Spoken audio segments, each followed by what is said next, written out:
بسم اللہ الرحمن الرحیم، السلام علیکم۔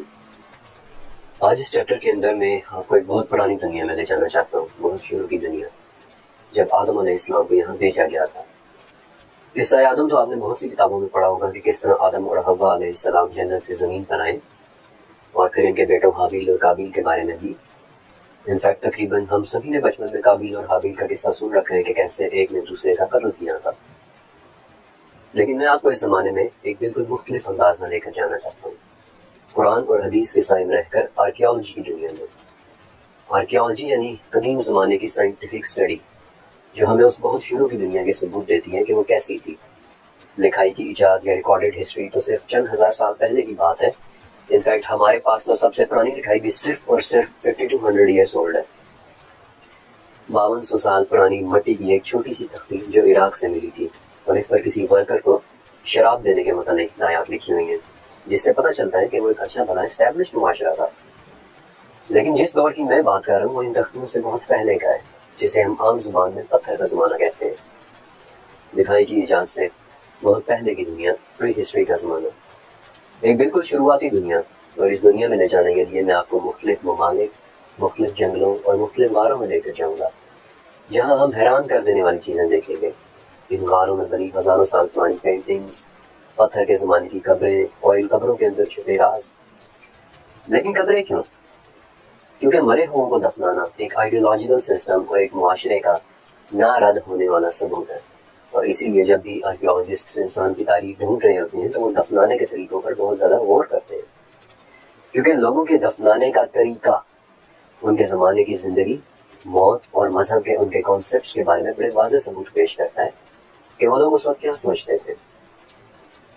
لیکن اس ٹاپک کی اسٹڈی بہت محتاط ہو کر کرنی ہوگی، کیونکہ انسان کے علاوہ کم سے کم 5 اسپیشیز ایسی بھی ہیں جنہیں دوسرے جانوروں کو یا اپنی اسپیشیز کے دوسرے جانوروں کو دفناتے دیکھا گیا ہے، مثلاً ہاتھی، زرافہ، ڈولفن، چمپینزی اور کوا۔ بلکہ کینیا میں ایک مرتبہ ہاتھیوں کے ایک جھنڈ کو اپنی مردہ میٹریاخ یعنی جھنڈ کی الفا ہتھنی کی باڈی پر پتے اور شاخیں ڈالتے بھی دیکھا گیا تھا۔ بلکہ انسان کو بیسکلی مردے دفنانا ان 5 میں سے ایک جانور ہی کے ذریعے سکھایا گیا تھا۔ لیکن اس کے متعلق بات کرنے سے پہلے ایک بہت ہی خاص سوال ذہن میں آتا ہے کہ آخر دفنانے کی تاریخ کتنی پرانی ہے۔ اس وقت دنیا میں سب سے پرانی دفن ہوئی ہڈیاں لیوانت میں ہیں۔ لیوانت کا نام شاید آپ نے 2014 میں آئسل یا آئسس یعنی داعش کے حوالے سے بہت سنا ہوگا۔ ان کا ایک دوسرا نام آئسل بھی تھا، آئسل یعنی Islamic State in Iraq and لیوانت۔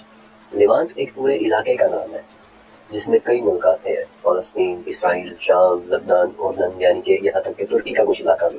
یہ ایک پورے ریجن کا نام ہے۔ یہاں پایا جانے والا 1,20,000 سال پرانا مدفن ایکچولی کوئی ایک قبر نہیں بلکہ قبروں کا سلسلہ ہے۔ اسے قبرستان بھی نہیں کہہ سکتے کیونکہ یہ غاریں ہیں، اور ان غاروں کے اندر جانوروں کی ہڈیاں ہیں، اور کچھ ہڈیاں نامعلوم قسم کی ہیں جو جانوروں کی ہیں یا انسانوں کی، یہ کہنا بہت مشکل ہے، اور وہ سب ایک ساتھ دبی ہوئی ہیں۔ لیکن وہ ہڈیاں اس قدر خستہ حالت میں ہیں کہ انہیں کھودنا اور نکالنا تقریباً ناممکن ہے۔ یہ ہڈیاں اتنی پرانی ہیں کہ یہ ہاتھ لگاتے ہی مٹی ہو جاتی ہیں۔ لیکن کینیا میں ایک ایسی قبر ہے جس کی ہڈیوں کو ہینڈل کیا جا سکتا ہے۔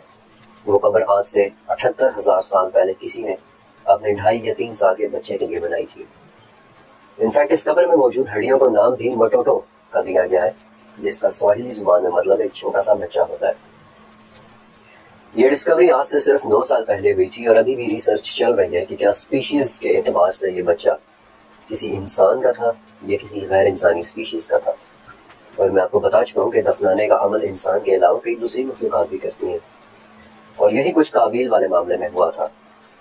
سورہ مائدہ کہ پھر اللہ نے ایک کوے کو بھیجا کہ جو زمین کھود رہا تھا تاکہ وہ اسے یعنی قابیل کو دکھائے کہ وہ کس طرح اپنے بھائی کی لاش کو چھپا سکے۔ تو وہ کہنے لگا کہ ہائے افسوس، میں اتنا گیا گزرا ہو گیا کہ اس کوے کی طرح اپنے بھائی کی لاش کو دفنا دیتا۔ سو وہ بڑا ہی شرمندہ ہوا، اور یہ وہ پہلا دفن تھا جو بنی آدم یعنی آدم علیہ السلام کے 2 بیٹوں میں سے ایک نے کیا تھا۔ لیکن قابیل نے حابیل کا قتل کیوں کیا؟ ابن عباس اور ابن مسعود کے مطابق جس لڑکی سے حابیل کی شادی ہونی تھی، اسی لڑکی سے قابیل بھی شادی کرنا چاہتا تھا۔ انفیکٹ اہل کتاب یعنی ایتھیوپین چرچ اور توریت کی سب سے پرانی تفسیر مدراش میں اس لڑکی کا نام بھی ملتا ہے، اکلیما۔ قابیل ایک تو پہلے اس وجہ سے حابیل پر غصے میں تھا، اور پھر بعد میں سورہ مائدہ کے مطابق جب دونوں نے اللہ کی راہ میں قربانی کی تو حابیل کی قربانی قبول ہو گئی اور قابیل کی نہیں۔ تو اس پر قابیل کو مزید غصہ آ گیا اور اس نے پتھر کی ایک چٹان حابیل کے سر پر مار کر اسے قتل کر دیا۔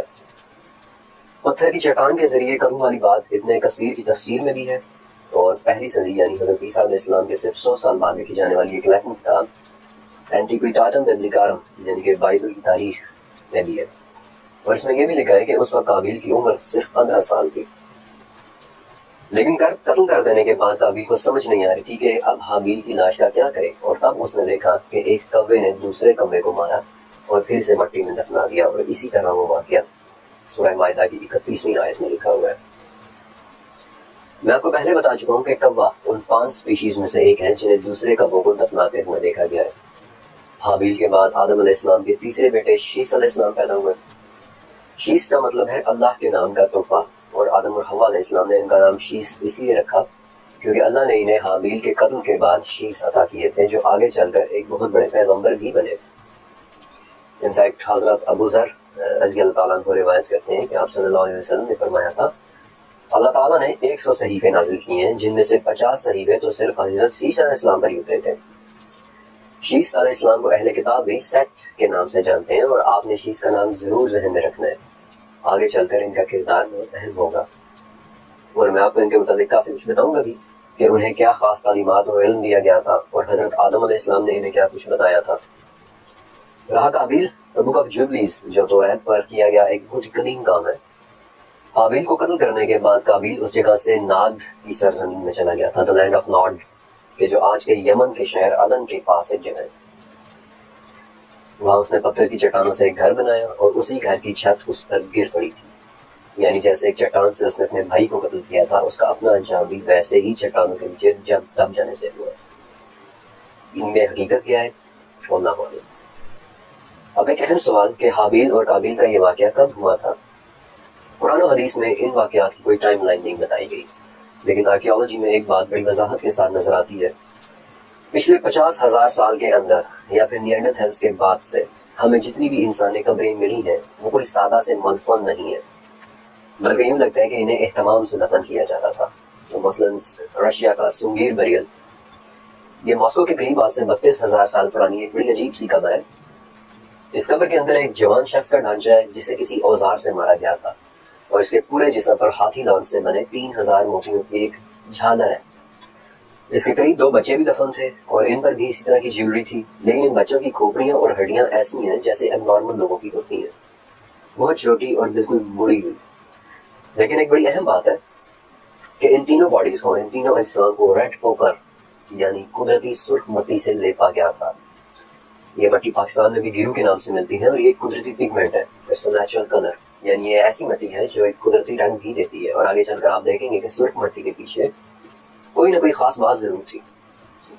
ماسکو سے 2000 کلومیٹر دور ناروے میں 30 ہزار سال پرانی کچھ قبریں ہیں جن کے اندر پڑے جسموں پر ایک مرتبہ پھر سے یہ سرخ مٹی لپٹی ہوئی نظر آتی ہے۔ ہاں، یہ الگ بات ہے کہ ان قبروں میں مرنے والوں کے ساتھ پھر مچھلی، ہرن اور پالتو بلی تک دفنائی گئی ہے، بالکل ویسے ہی جیسے بعد میں مصری ایجپشن فیروز نے کیا تھا، مصری فرعونوں نے کیا تھا۔ لیکن ایک اور خاص بات کہ اسکینڈینیوین ممالک میں 25 سے 30 ہزار سال پرانی کچھ برتھنگ ہٹس بھی ملی ہیں جہاں عورتیں اپنے بچوں کی پیدائش کے وقت چلی جایا کرتی تھیں۔ اب اس سے ایک بہت اہم بات پتہ چلتی ہے کہ وہ لوگ یہ بات انڈرسٹینڈ کرتے تھے کہ بچے کی پیدائش ایک اسپیشل ایونٹ ہے، اس کے لیے احتیاط اور پرائیویسی دونوں چاہیے ہوتے ہیں، بالکل ویسی سوچ جیسی آج کا ایک ماڈرن انسان سوچتا ہے۔ رہی بات سرخ مٹی کی، تو یہ معمہ آسٹریلیا میں 14,000 سال پرانی ایک قبر لیک منگو ریمینز میں بھی نظر آتا ہے، اور اس والی قبر کے لیے یہ مٹی یقیناً کہیں بہت دور سے لائی گئی تھی، کیونکہ آسٹریلیا والی قبر کے دور دور تک سرخ مٹی کا کوئی ڈپازٹ نہیں ہے۔ البتہ کچھ جگہوں پر دفنانے کی پریکٹس میں کافی کرپشن بھی نظر آتی ہے، مثلا چائنا کا ایک صوبہ ہے ہینان پروونس، وہاں 4 قبریں ایسی ملی ہیں جن سے پتہ چلتا ہے کہ انہیں انسانی قربانی کے طور پر دفنایا گیا تھا۔ اور اسی طرح اسپین میں ہزاروں سال پرانی قبروں میں سے صرف انہی قبروں کے اندر زیورات اور جیولری پڑی نظر آتی ہے کہ جو لوگ معاشرے میں کوئی اونچا مقام رکھتے تھے۔ لیکن یہ سب میں آپ کو کیوں بتا رہا ہوں، اس سب سے آپ کو کیا پتہ چلتا ہے؟ ان سب باتوں سے یہ پتہ چلتا ہے کہ 50,000 سال سے پہلے کی قبریں کوئی باقاعدہ قبریں تھی ہی نہیں۔ جانوروں، نیانڈرتھلز اور انسان نما ہڈیاں ایک ساتھ غاروں میں پڑی ہوئی ملتی ہے، ان پر کسی قسم کا کوئی مذہبی ریچول ہوا نظر نہیں آتا، مثلا نہ ان کے ساتھ کسی قسم کی کوئی جیولری دفنائی گئی، نہ ان پر کوئی ریڈ اوکر یا سرخ مٹی کا لیپ کیا گیا۔ لیکن دوسری طرف دیکھا جائے تو پچھلے 50,000 سال کے مدفن، ان پر آپ کو واضح انداز میں کسی نہ کسی مذہب، بلیف یا عقیدے کی چھاپ نظر آئے گی۔ کہیں کوئی اپنے مردوں پر 3,000 موتیوں کی جھالر چڑھا رہا ہے، کوئی 14,000 سال پہلے حائفہ یعنی اسرائیل میں اپنے مردوں کے ساتھ پھول دفنا رہا ہے، بلکہ چائنا میں ایک ایسی عورت کی قبر بھی ملی تھی جسے ایک طرح کے کفن میں لپیٹ کر دفنایا گیا تھا۔ یہ باڈی آج بھی، یہ لاش آج بھی بیوٹی آف لولان کے نام سے محفوظ ہے۔ اسپین میں اپر پیلیولتھک یعنی کہ پتھر کا آخری زمانہ، عام الفاظ میں پچھلے 50,000 سال، ان کے اندر بنی کچھ قبریں ایسی بھی ملی ہیں جو اس وقت کے گھروں کے اندر بنائی گئی تھی۔ یہ بڑی اہم بات ہے، جس سے آرکیولوجیکل سائنس ایک بہت بڑا نتیجہ اخذ کرتی ہے کہ ایک وقت ایسا بھی گزرا ہے جب لوگ اینسیسٹر ورشپ پریکٹس کر رہے تھے، یعنی کہ وہ لوگ اپنے باپ داداؤں کی عبادت کیا کرتے تھے۔ وہ لوگ گھروں کے اندر یہ قبریں عقیدت کی وجہ سے بنا رہے تھے۔ اس ٹاپک پر تفصیل کے ساتھ میں تھوڑا بعد میں بات کروں گا۔ البتہ یہی اپر پیلیولتھک یعنی پچھلے 50,000 سال کا وقت وہ دور ہے جس میں دفنانے کے ثبوت ملتے ہیں، باقاعدہ دفنانے کے، پراپر بیریلز، آرٹ، جیولری اور کپڑے کے ثبوت ملتے ہیں، لینگویج کے ثبوت ملتے ہیں، بنیادی قسم کی ٹیکنالوجی، اوزاروں میں کمپلیکسٹی اور انسانوں کی دنیا میں مختلف حصوں میں پھیلنے کے ثبوت ملتے ہیں۔ لیکن اس اپر پیلیولتھک دور میں ایک بہت ہی دلچسپ کانسیپٹ بھی ہے۔ ان 50,000 سال کی آرکیالوجی میں بہت جگہ پر یعنی مختلف گاؤں، بستیوں، آبادیوں کی آرکیالوجی میں خاص شخص کے متعلق ٹریسز ملتے ہیں۔ ایک ایسا شخص جسے آج کی زبان میں شامن کہتے ہیں۔ اب شامن تو ماڈرن ورڈ ہے، یہ آج کے دور کا لفظ ہے، لیکن یہ لفظ پرانی رشین زبان کے لفظ سامن سے نکلا ہے، جو مزاتے خود سائبیریا کے ایک لفظ سا سے نکلا ہے، جس کا مطلب ہے جاننے والا، علم رکھنے والا۔ انفیکٹ وہیں سے سنسکرت کے جو خود بھی ایک 7,000 سال پرانی زبان ہے، اس نے بھی سا کے لفظ سے سٹرامانا کا لفظ اخذ کیا ہے، جس کا مطلب ہے مقدس شخص، وہ شخص جو خدا کا بھیجا ہو۔ اب بڑی حیرانی کی بات ہے کہ پچھلے 50,000 سالوں میں تقریباً ہر جگہ کی آرکیولوجیکل سائٹس مختلف انواع میں موجود شامنز کی موجودگی کا پتہ دیتی ہے۔ علم والے شخص، مقدس شخص، خدا کے بھیجے ہوئے شخص۔ اور اگر اسی لفظ شامن کو عربی میں ٹرانسلیٹ کیا جائے تو میرے خیال میں اس کی عربی ٹرانسلیشن لفظ پیغامبر کے مترادف ہی ہوگی۔ آج کے زمانے میں لفظ شامن ایک خاص سینس میں استعمال ہوتا ہے، یعنی کہ ایک ایسا شخص جو روحانی دنیا کے بجائے صرف آباء و اجداد کی روحوں تک رسائی رکھتا ہو، اور اس کی ایک وجہ بھی نظر آتی ہے۔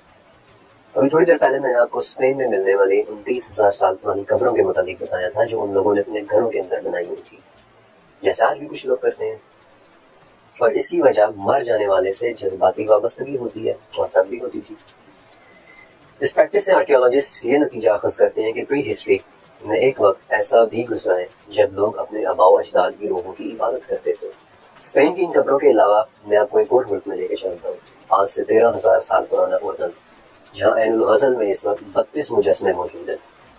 لیکن ان سب مجسموں میں خاص بات ہے کہ 32 کے 32 مجسموں میں ایک کے بجائے دو سر ہے، اور ان 2 سروں میں انفیکٹ ایک معنی چھپا ہے کہ عین الغزل میں ایک ہی وقت میں 2 لوگوں کی عبادت کی جا رہی تھی۔ ایک سر عبادت کرنے والے کے اپنے جد امجد کی روح کو ریپرزینٹ کرتا ہے، اور دوسرا سر عبادت کرنے والے کے پورے گاؤں کے آباء و اجداد کی روح کو ریپرزینٹ کرتا ہے، یعنی اس شخص کی روح کو کہ جو پورے گاؤں کا اینسیسٹر ہے، جد امجد ہے، گاؤں کا سب سے بڑا تھا۔ اب 30,000 سال پرانی ان قبروں اور 2 سروں والے ان بتوں کی آرکیولوجیکل تشریح سن کر آپ کے ذہن میں فوراً کیا چیز آتی؟ حضرت نوح علیہ السلام کا زمانہ، جب وہ لوگ اپنے آباء و اجداد کو باقاعدہ پوجنے لگ گئے تھے۔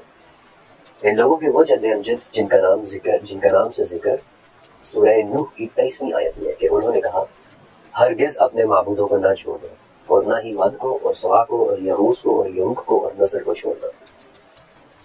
یہ 5 نام نوح علیہ السلام کی قوم کی اس پریکٹس کے حوالے سے آتے ہیں جو انہوں نے اپنے آباء و اجداد کی عبادت کی صورت میں شروع کر دی تھی۔ ود ان کے آباء و اجداد میں سب سے بڑے جد امجد کا نام تھا، اور اسپین سے ملے یہ آرکیولوجیکل ثبوت ہمیں دکھاتے ہیں کہ کم سے کم 30,000 سال پہلے انسان اپنے آباء و اجداد کی عبادت کر رہا تھا۔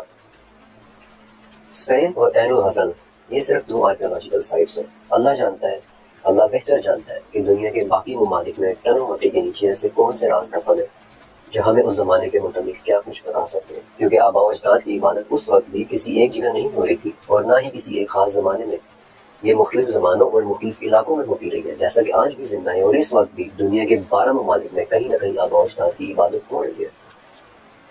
لیکن آرکیولوجی سے ہمیں یہ ضرور پتہ چل جاتا ہے کہ ان کے اپنے آباء و اجداد کی عبادت کرنے والی ایک قوم کم سے کم 30,000 سال پہلے ضرور زندہ ہے۔ آپ میں سے کئی لوگوں نے ریڈ اوکر یا سرخ مٹی کے متعلق سوچا ہوگا کہ آخر اس کا کیا مطلب ہو سکتا ہے۔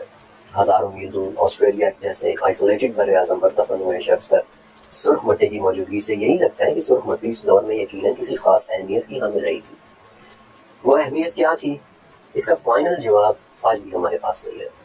پری ہسٹری میں کچھ بھی لکھا نہیں گیا تھا، یہ لکھائی کی ایجاد سے پہلے کا دور تھا، اسی لیے ہم زیادہ تر مدد آرکیالوجی سے لیتے ہیں، پھر اسے سمجھنے کی کوشش کرتے ہیں، انٹرپریٹ کرنے کی کوشش کرتے ہیں، اور ابھی تک ہم سرخ مٹی کی اہمیت کو انٹرپریٹ نہیں کر پائے۔ لیکن میرا ذاتی خیال یہ ہے کہ آدم علیہ السلام کی اولاد پوری دنیا میں پھیل چکی تھی، اور ایک ہی والد کی اولاد ہونے کی وجہ سے وہ سب جانتے تھے کہ ہماری تخلیق مٹی کی ہے، اور شاید اسی لیے موت کے بعد بھی وہ اپنے مردوں کو علامتی طور پر اسی مٹی میں لپیٹ کر اسی مٹی کے سپرد کر دیتے تھے۔ لیکن یہ مٹی صرف سرخ ہی کیوں ہوتی تھی، یہ شاید ہم کبھی بھی نہ جان سکیں۔